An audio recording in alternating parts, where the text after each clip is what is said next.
Hello বন্ধুরা, তোমরা কেমন আছো? আশা করি ভালোই আছো, আমিও ভালো আছি। তো তোমাদের সাথে পয়লা বৈশাখে একটু ঘুরতে বেরিয়েছিলাম।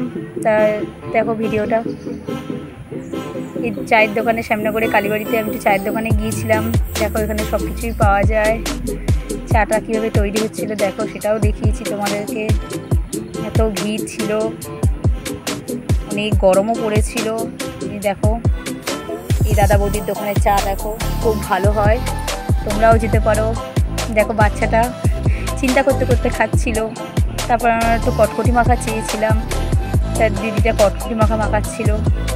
দেখো একটু ঝাল ঝাল কটকটি মাখা, বেশ আচার দিয়ে খেতে ভালোই টেস্ট হয়েছিল। তা তোমরাও কে কে কটকটি মাখা ভালোবাসো আমাকে একটু কমেন্টে জানিও। আমার ফেভারিট কটকটি মাখা।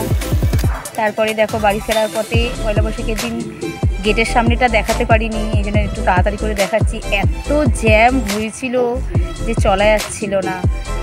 1 ঘন্টা নাগাদ আমরা দাঁড়িয়েছিলাম অটো, তারপরে নামলাম, বাড়ি ফিরলাম। টাটা।